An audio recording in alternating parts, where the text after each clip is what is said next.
Here's the thing. Most people don't live 70 years. They live the same year 70 times. So unconsciously, the thoughts that we had yesterday, we will have today, we will have tomorrow. The same behaviours that we had yesterday, we will have today, we will have tomorrow. And so what I want to try to bring to your attention in this video is that we need to be able to do something different to get a different result. I know it sounds really simple and really stupid, and like I can hear you all going, oh, really? But how many of you actually do that? I hear all the time, oh, I'll start Monday, or I'll do that, new me, new year. That's the favourite, isn't it? And the reason I'm releasing this now is because I want to encourage you to do something different by Christmas. Just think who you would like to be. Who is the person that you said that you would like to be? And I want you to reflect on that, because I'm going to get you to action something at the end of this video, no matter what it is. So you have the same calendar, you do the same things, you eat the same food, you act and behave the same way.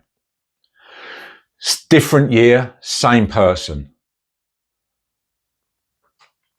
If that stings, then I'm glad, because I know we're in the right place. So for me, for years and years and years, I would try to change. I would try to do something differently, but then old habits would creep back in. I would keep doing the same things. Alcohol is a good example of this. I knew that it was not in line. I knew that I didn't have a great relationship with alcohol. I would use it to escape. But I never fully committed to giving it up. I couldn't see a future that didn't have alcohol in it. So therefore it was always there. And you can use anything for this, like whether it's, food, whether it's work, whether it's a particular goal like you might get stuck in your business. You might get stuck in your personal life. It's because you can't visualize what the future is going to look like. It's uncertain. So therefore it's uncomfortable. So therefore your nervous system keeps you stuck in the place that you feel safe. Unfortunately though, your world starts shrinking because you start avoiding the things that are uncomfortable. Therefore your nervous system, you become paralyzed. Sound familiar? I guess so. So I had to become someone different. I had to start to live a life where alcohol was not even in the question. It's not, well, I'm not drinking at the moment. It's not that. It's like I don't drink anymore. End of story. Cuts the conversation dead.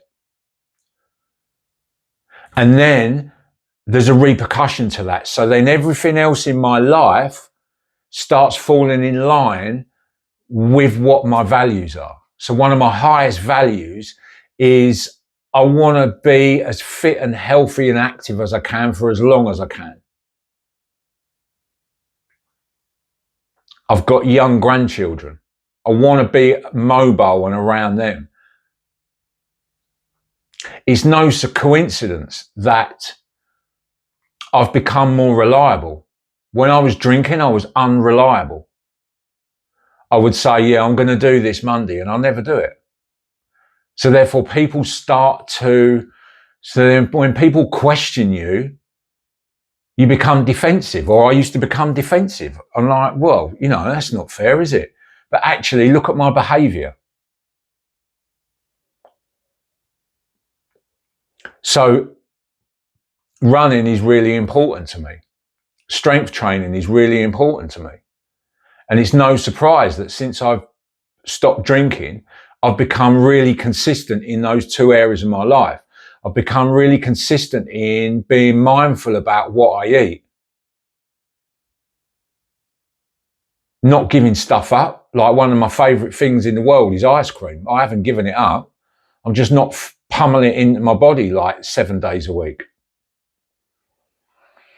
So this is the reason why you keep repeating the thing that you're repeating. It's because of your nervous system. I'm going to keep repeating this because it is so important. Not only is it a mindset, not only is it what you're focused on, but you have to learn to regulate your nervous system. You have to learn to challenge your nervous system. Your nervous system's primary role is to keep you alive. That was 5,000 years ago, when we were living in an environment where we were at daily risk of being attacked or killed. We're not in that environment anymore. So when our nervous systems start thinking that there's a threat or start reacting on threat, our threat response gets triggered. That's a better way of putting it. What happens is, because it's uncomfortable, we then move away from it. We have to learn to challenge that. We have to get used to being more comfortable being uncomfortable. We have to learn to start overriding it and challenging it, listening to it, being okay with the discomfort in our body physiologically. So what do we reach for? We reach for defense mechanisms.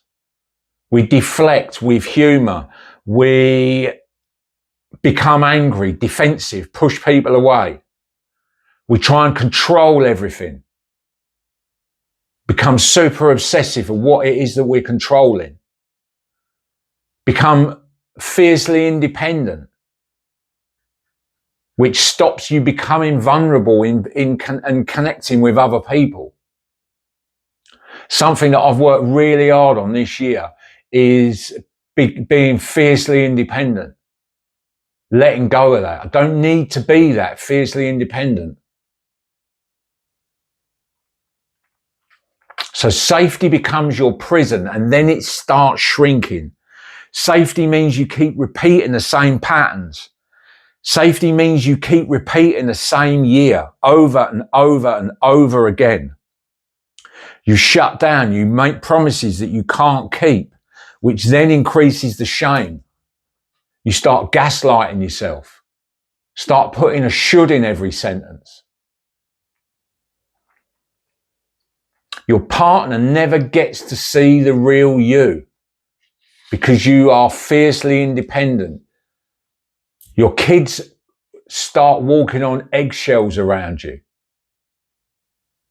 Does that sting? Good.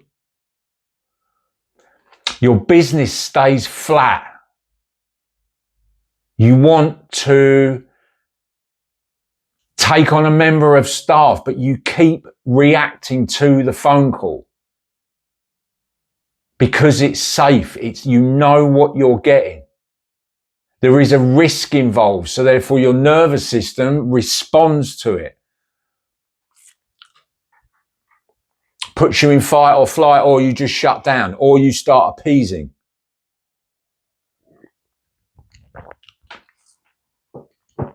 So let me ask you, if you repeated this year again, what would you hate yourself for?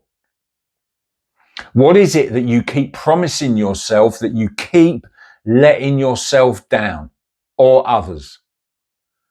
Where are you hiding behind the mask instead of showing up with the truth? What is the story that you keep repeating? How do you justify it to yourself in your mind? What is the story that you're telling yourself?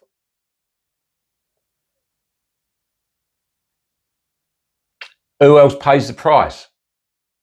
Partner, kids, friends. What's the cost of staying the same? So here's the shift. Growth never feels safe. It feels risky, vulnerable, exposing. But risk is where expansion happens. We are working on the edge of resistance. Wherever you feel that resistance in your life, where you move towards it and it feels uncomfortable, that's my challenge to you, to move towards it. Sit in that discomfort a bit without getting overwhelmed. So pick something low risk. Commit to something that you are, from now till Christmas,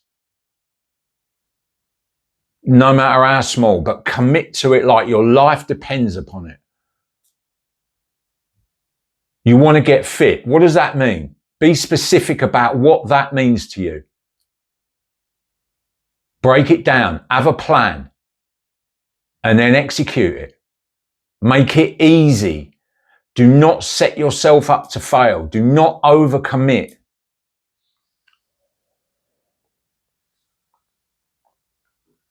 Risk is where you are going to feel uncomfortable. It's the price of admission. Think about that.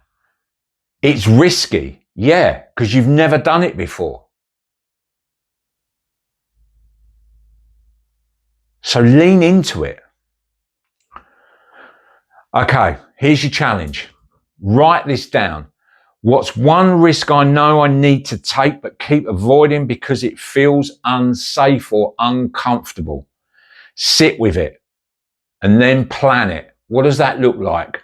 You have to commit to it 100%, non-negotiable. No matter what comes in, you are going to commit to this.